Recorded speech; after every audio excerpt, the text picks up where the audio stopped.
Afternoon, good morning, good evening. Welcome to Team Kane's webinar, 3 EnterpriseOne Solutions You Shouldn't Overlook. So, my name is Doug McCarthy. I'm yeah, I didn't think you had seen this. So, my name is Doug McCarthy. I'm the VP of Sales and Operations. As you can see, I am not over marketing, who was in charge of the slides for today. I think this is a lesson for Sulani and I to make sure we double check the slides before we start the webinar. But with me, I have Sulani Watkins, senior consultant with us as well. I've been with Team Kane for 3 years. Prior to that, my IT career, JD Edwards' career, was on the corporate IT side. Sulani, many years on the finance side of things, and about, well, coming up on 2 years at this point, aren't we, Sulani? Somewhat Yep. soon? Yep. Coming up on it. Thanks for joining me. And as I say, Sulani has 10 years, I would guess more actually, because I'm more like 15 for JD. Yeah, anyway, about 17. About same as you. Yeah. So as you can see from our photos, our marketing team is getting ready to start celebrating New Year's early, I believe. So well done there, team. All right, so our agenda for today. We're going to be talking about 3 different, say, modules or components to JD Edwards that we often see are not being utilized. And as there's been lots of great additions to these modules, making them even harder to pass up. But we'll go into health and safety, fixed assets, and expense management. We've got a couple of case studies, a couple of customers that we've worked with that we'll talk through and kind of just give you some high-level knowledge that hopefully gets you thinking and maybe considering how you might be able to utilize these tools internally in conjunction with JDE. So, starting off for health and safety. So, as I said, some background information. We like to start off with very morbid details to make sure that we get everybody in the right state of mind. So we talk about how many deaths or fatalities that they've been. Only kidding. Why this is our first point. But in 2015, so a couple years back, over 4,800 fatalities in the U.S., close to 900 in Canada. Just pointing out that the workplace is a dangerous place, and having a tool to record those issues, and much like point number 2, 2.9 million non-fatal injuries and illnesses.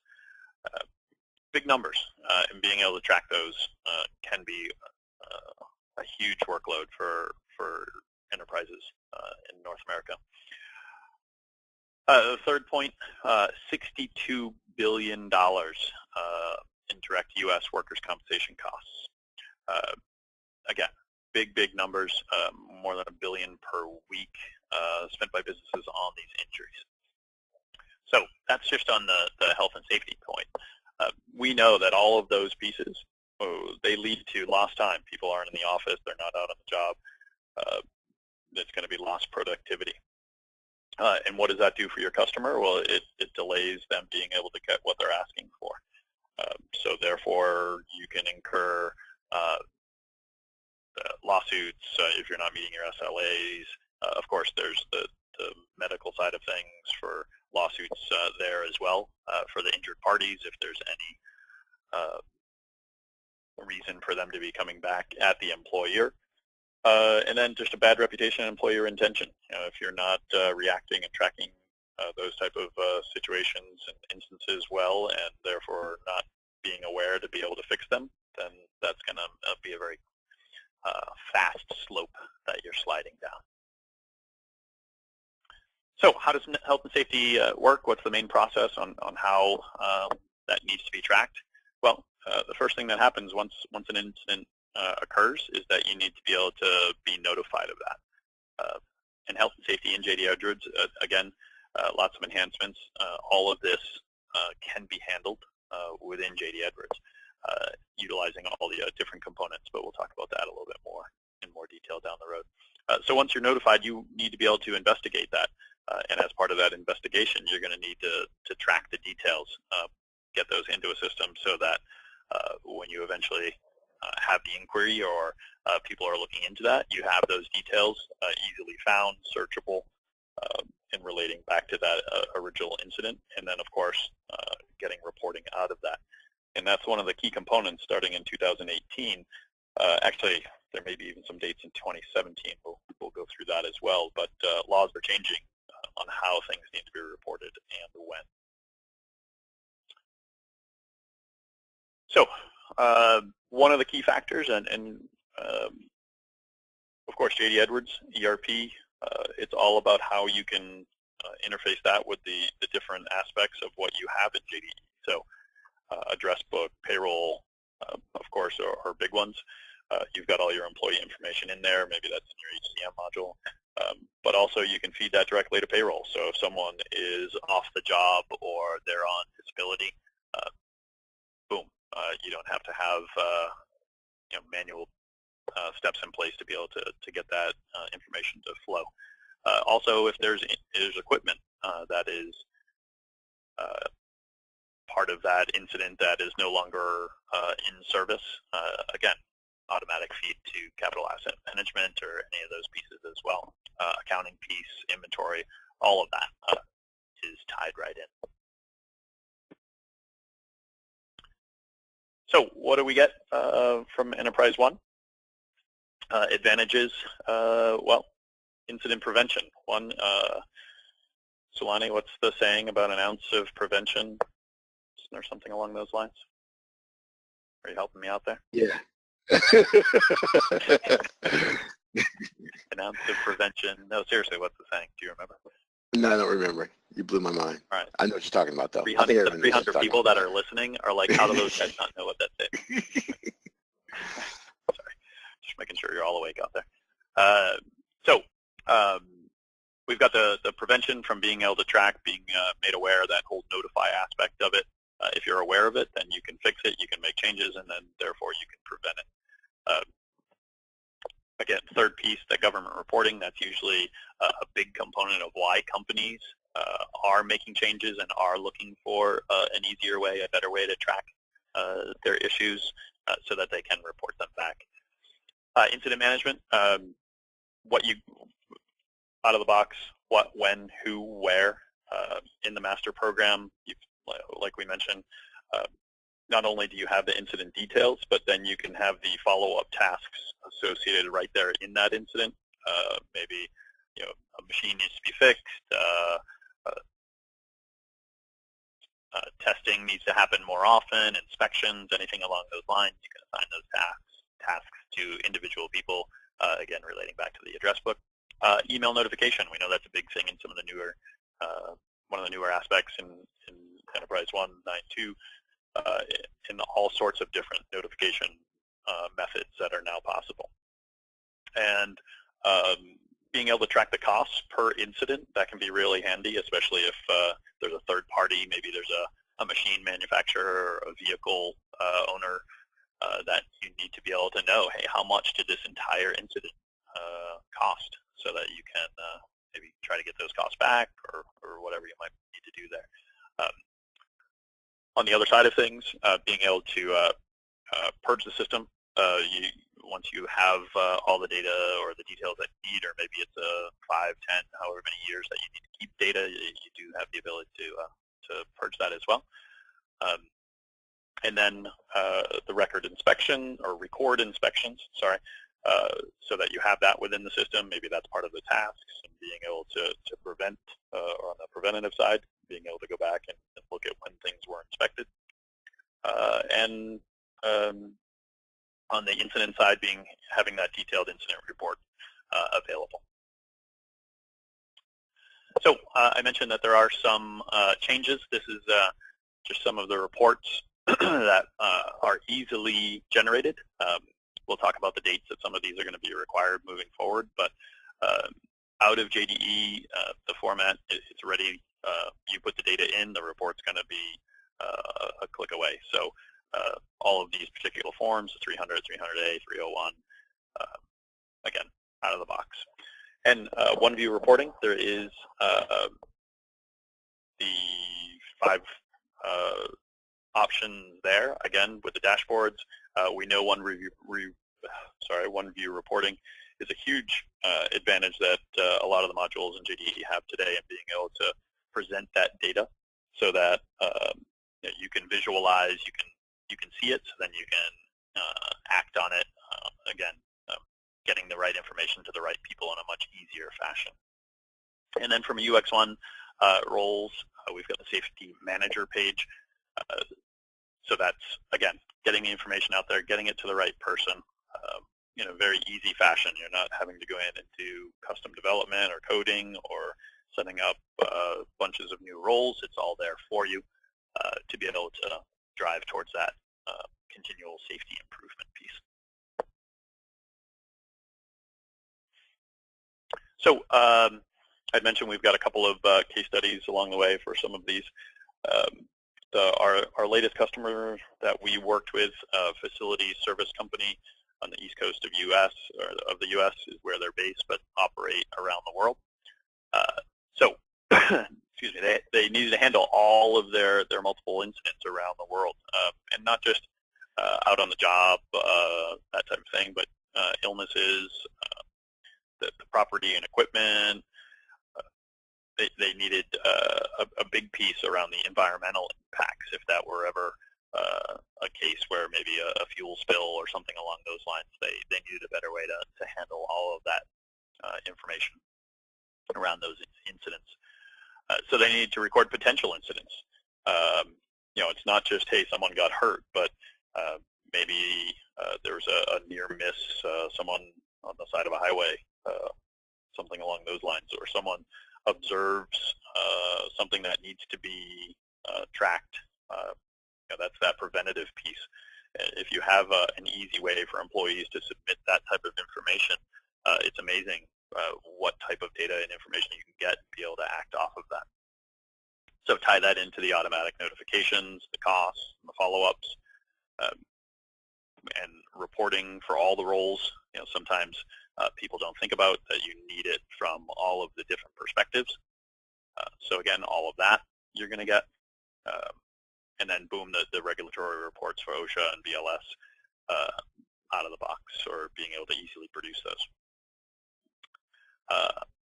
For the customer that we're talking about here, it was about a 2-month project, and that wasn't a full-time 40-hour, maybe close to that, because there was a lot of history data that they wanted to bring in, but that was by choice and how much you want to bring in there. And this was the first big project after they had upgraded to 9.2. They have a laundry list of information, or I'm sorry, additional functionality that they're looking to implement. But health and safety was the first one that they tackled because they knew they had a big need. They knew that there were the new regulations coming soon, so they jumped right on it and got that put into place. Silani, any questions by chance? I'll throw that out there. Maybe that'll remind people to put in a question if they haven't as of yet. None as of yet. All right, thank you. So why do we put this on one of our 3 modules that you should be looking at in 2018 for your on your radar for 2018?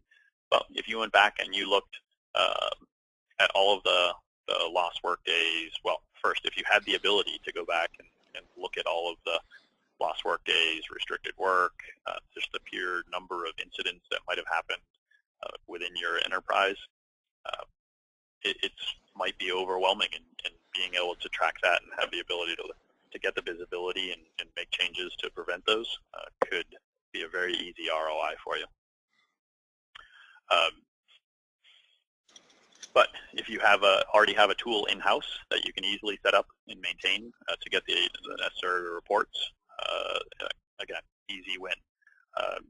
Being able to provide the copies of logs upon request and the annual summary so that people can use that for budgeting or maybe staff augmentation, whatever your company might be needing, or you could benefit from having the details or the data right in your ERP system that you've already made that investment in. So I mentioned the OSHA reporting requirements are changing. One, being able to upload that electronically. I believe there are new regulations around that. But then as it outlines here, with companies of 250 or more employees, you've got the December 15th date, which is, of course, coming up very soon. That you need to have the 300A in place by. And then July 1st, 2018, you've got, I'm sorry, that's for the 2016 forms. And then the July 1st, 2018 for the 2017 forms for all of those listed. And then a little bit different for the smaller companies, 20 to 249. It's just the 300A by July 1st on 2018 and 2017. We've already got that for 2016 coming up in just a week or so. And then in 2019 and every year thereafter, all the information must be submitted by March 2nd. So some of those dates are going to be here before we know it, but as we all know, time flies when you're having fun. So being able to jump in, have a system that's going to be able to make that a much easier option for you may be something that you want to get onto your radar. All right, we are cooking right along. Let's see, 60-minute webinar. We're 20 minutes in. Yep, you ran on target. All right.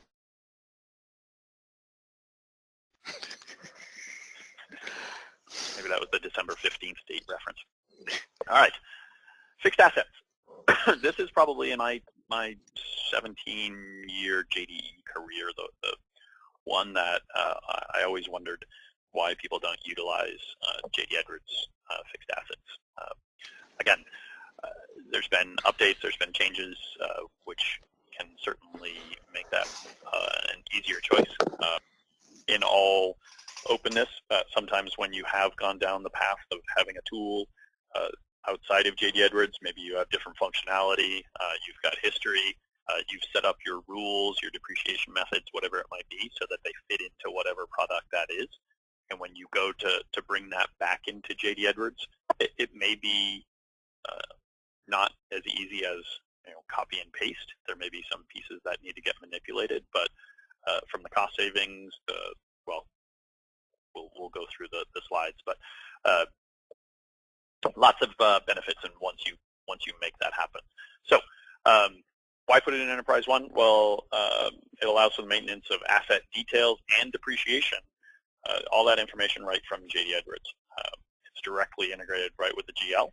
So no manual, or even if you have custom development interfaces that you've built, all of those can go away.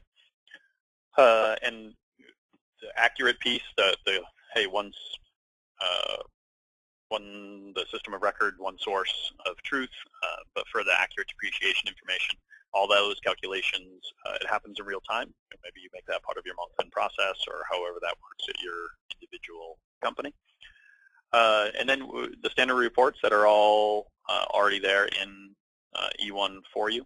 I won't read out all the different names or the details, but these are the big ones: depreciation schedule, transaction ledger, the depreciation expense report, and the reconciliation report. So all of those, I think those are a great start. Again, we'll talk about a couple of case studies that we've done, but usually there's some custom reports or maybe some variations that people do, but you've got the base UBEs there to work off of, which makes it usually fairly pain-free. So integrating JDE fixed assets, the process, well, what are the benefits?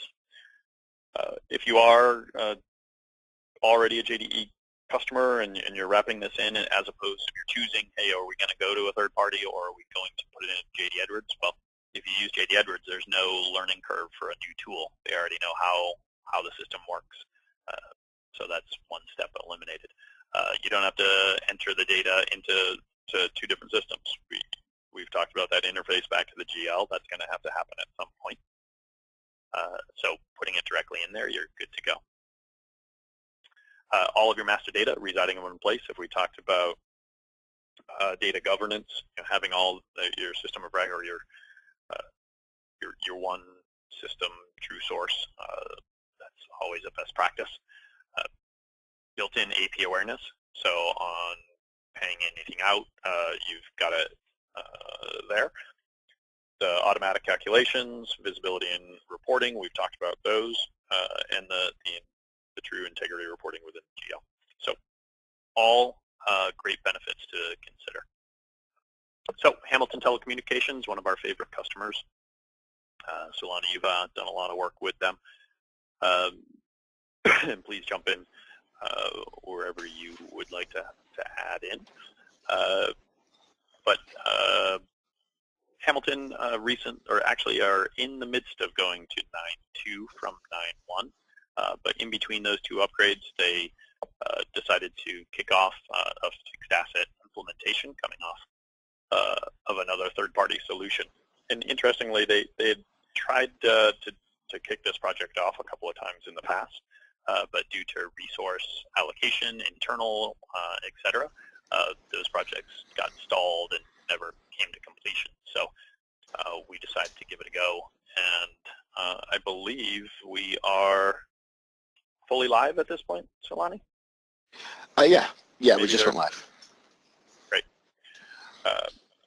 So some of the things that they pointed out, having the two software packages, that approach, again, created the duplicate processes, duplicate data entry, and that the calculations when they were doing their depreciation, et cetera, they might have a number in their third-party system, and it may not be the same, or maybe the timing wasn't set so that in JD Edwards that number didn't match. So you've got two sources of truth, two different reports coming out. They wanted to eliminate that. So what they wanted was that better visibility across the entire organization. They're made up of many different companies, so being able to see that all the way up to the parent was very critical for them. And being able to book the asset-related transactions easily, and if it's easy, you can do it whenever necessary. It's not that thing that you schedule monthly, annually, or whatever it might be because it's painful. And then the ability to have accurate, timely data to give to the people so that they can analyze that and then act on it for all those different reasons: financial, insurance, regulatory, and property tax purposes. So the functionality that was available in JD Edwards easily handled all that was being done in that third-party tool that they were using. And I think the ability to track the assets back to the original purchase order or work order was a bonus that I think really sold them at the end of the day and why to go down the path. So now they're able to recognize capital expenses all within JD Edwards. Again, that real-time visibility. Prior, maybe because of that painful aspect, they were only bringing in a certain amount of that data on an annual basis. So they would have to go back to the individual person. I think they had one person that knew the other third-party tool. So again, if that person is out and you need something in a hurry, it's just not going to happen. And then since they brought that into JD Edwards, they didn't have to be tied to just that individual person. All of the people that are familiar with JD Edwards have the ability to go in, of course, with the right security, become a power user, be able to learn the detail or just a little bit more about fixed assets, and be able to get that data or the information out of the system in a much easier, quicker fashion.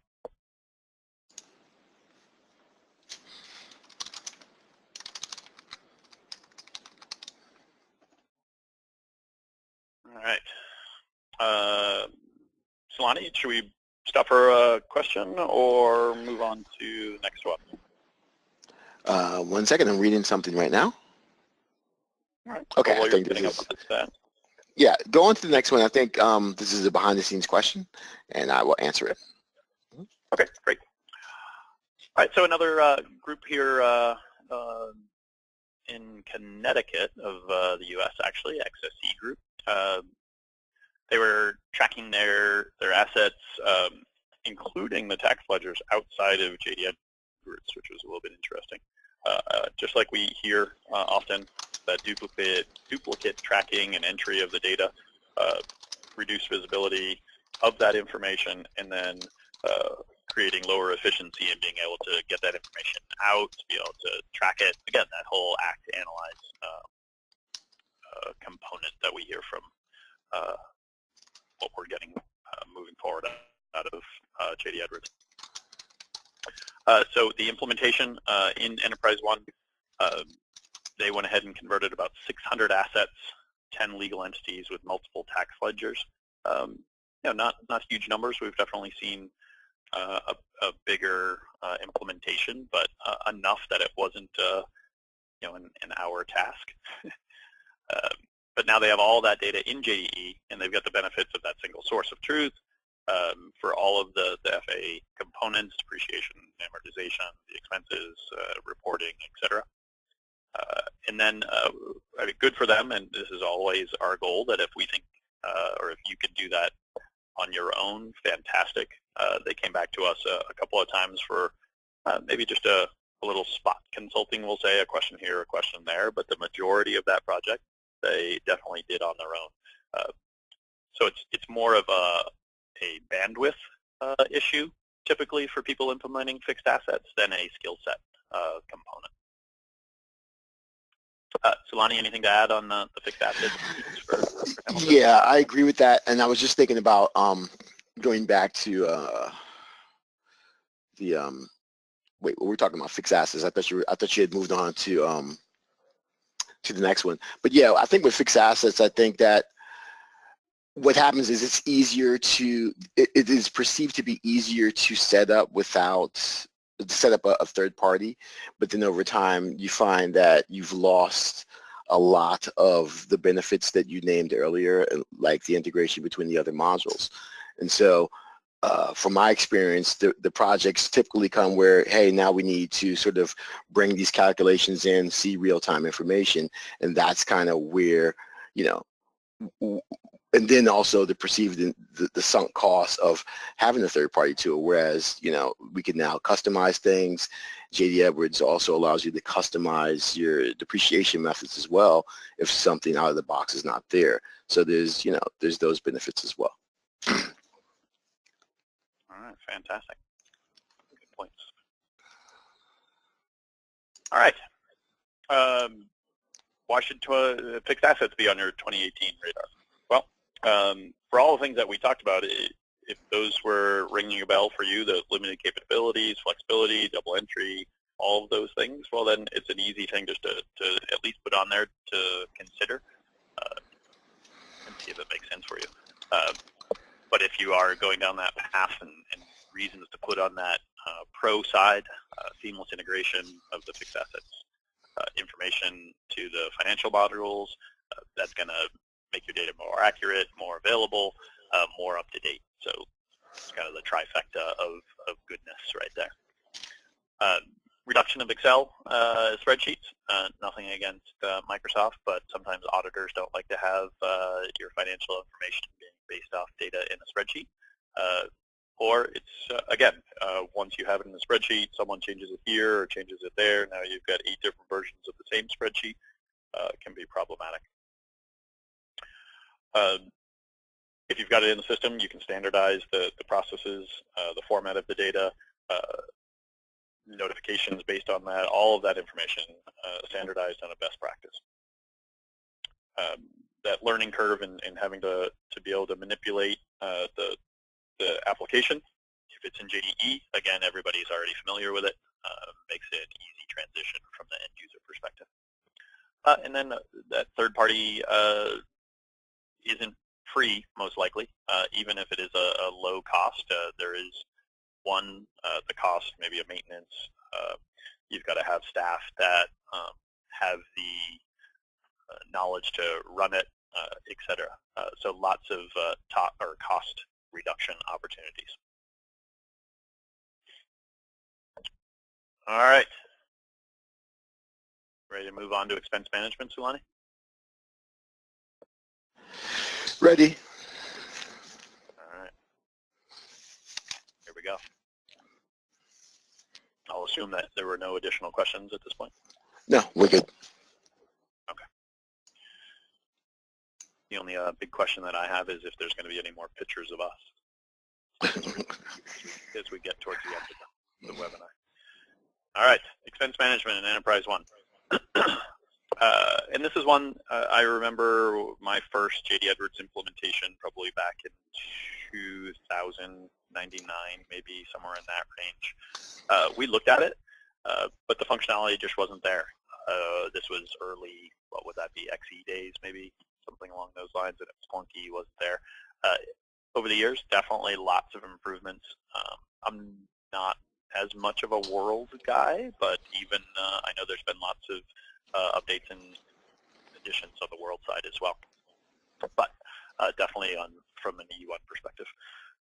So it's that the big word, integrated. It's part of JD Edwards from the beginning of the project, or from the expense all the way through to payment. The employees who submit the T&E, if they do that with a corporate credit card, they can manage that whole kit and caboodle right from the module, approve it, audit it, etc. They don't have to be bouncing around to different systems. You can set it up so that all the transactions first are reviewed, verified by the employees themselves. Oh, is that you, background noise, Solani? I'm sorry. Yes. No worries. I'll make you take over the slides if you keep it up though. And so let's see. They're reviewed and verified by the employee, so that they're the first line of auditors, if you want to think of it that way. They have to put in that information. They have to adhere to whatever soft or hard rules that you've put in place before it's submitted on for the approving manager. You can route that in many different fashions, many different levels through the expense management workflow. And as the next point, talking about the workflow, you can incorporate audit, depending on the rules and policies that you want to put into place. You can do that by percentage, by dollar, I believe, lots of different components of what you want to set up your audit rules on. And then once it is approved, it's gone through that, whatever you've configured for the workflow, it's gone through that entire process. Now it's going to create the reimbursement vouchers in AP and send a message back to the employee saying, hey, we're going to reimburse you for your expenses. So again, it's that whole process all contained within the expense management piece of JD Edwards. So what are your benefits that you're going to get there? Well, the delivered workflow and integration with your financial management, directly into those modules. That makes sense. It's got your employee information. You don't have to worry about being able to track employee numbers in a third-party system. You're not worrying about what version of a spreadsheet that you might have.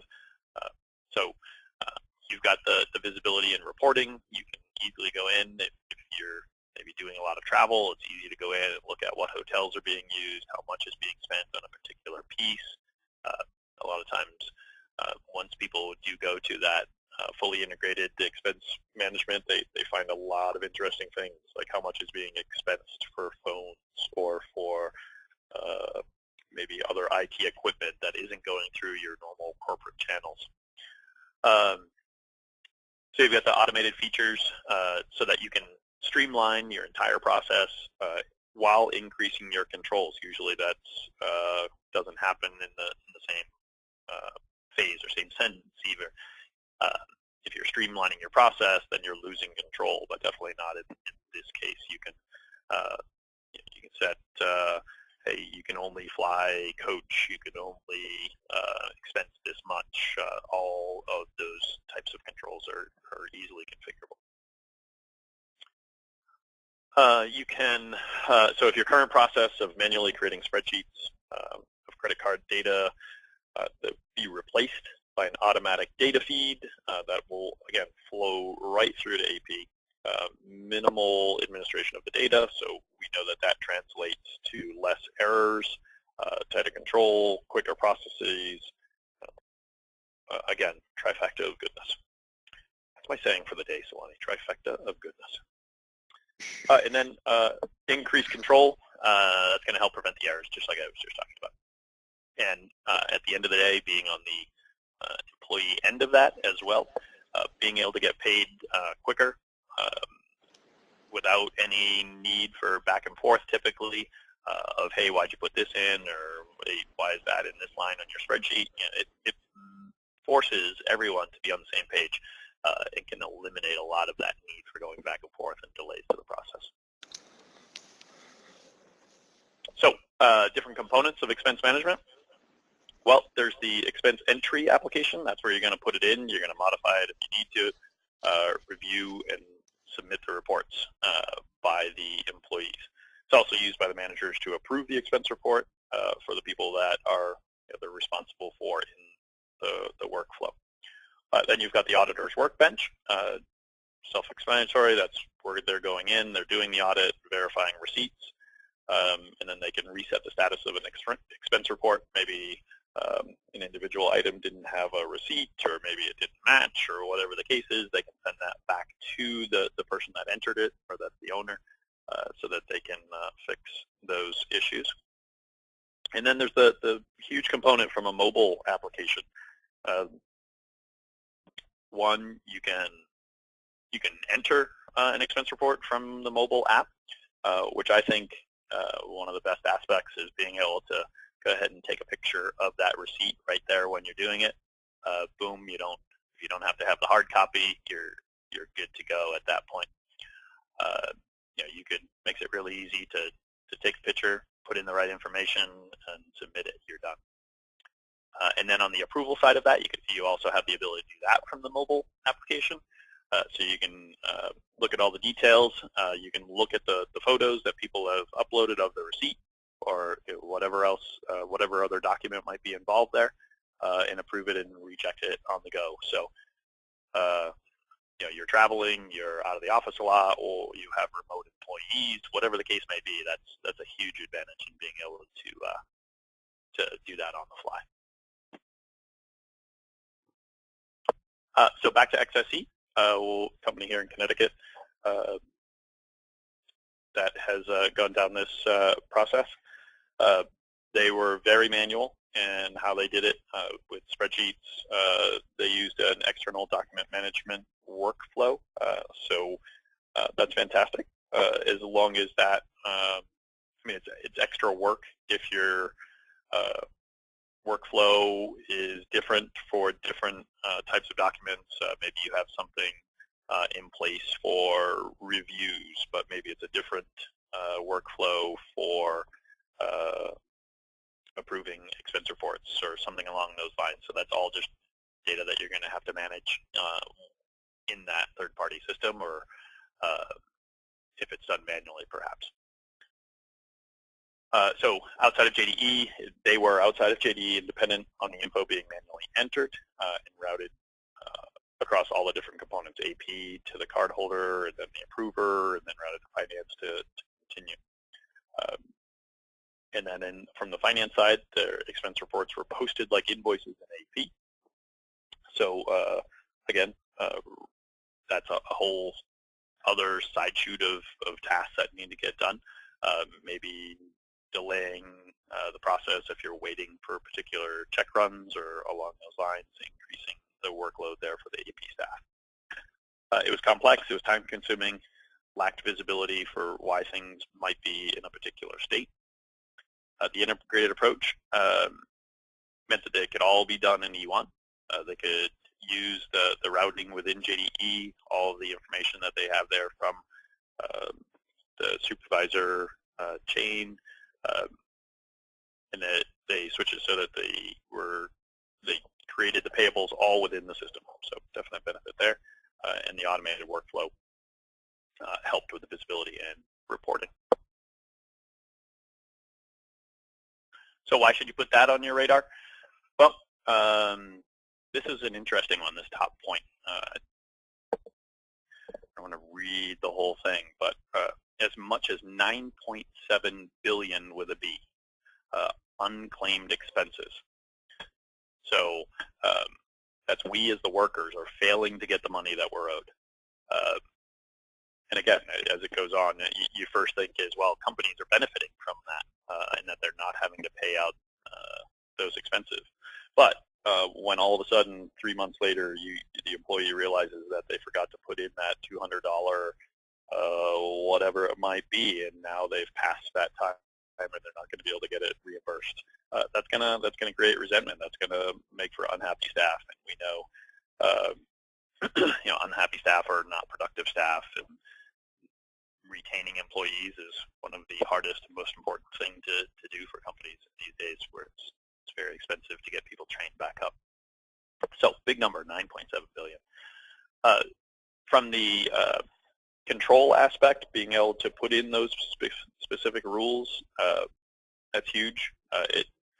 Again, my background originally from an IT corporate side, making sure that people can't put in that $1,200 laptop, or from the phone side of things, if you've got a corporate mobile phone or phone policy, and you have other people that are off, expensing $1,300 phone bills because they don't have the right plan or whatever it may be. Easy one to enforce them not being able to do that, or at least being able to pick that up in reporting. So being able to streamline that entire process, huge benefit. Capturing how much labor it takes, eliminating the duplicate entry, which we know if you only have to enter it once, you're going to reduce the possible errors, getting things done quicker across the board. And just like the other pieces that we looked at, eliminating third-party costs and management of those third-party tools, which can definitely add up. All right. Does anyone have questions for 2018? Is that how we read that, Slavony? Sure. Are you going to open it up for people to actually speak? Or there's a question, I think. Hold on.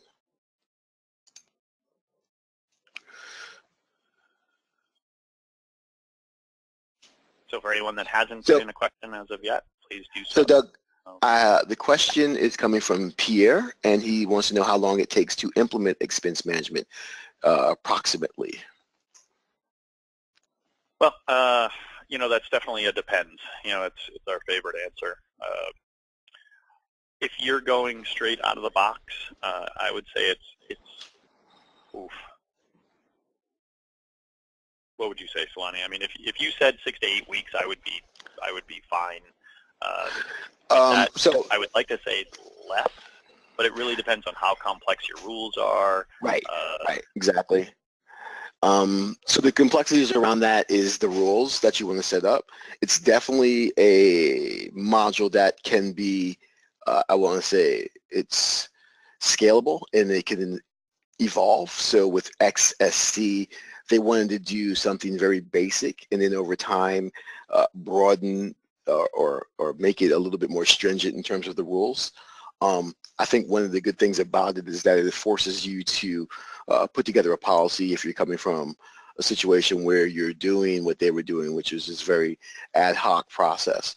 But I think, let's say 8 to 12 weeks, and that's being very conservative.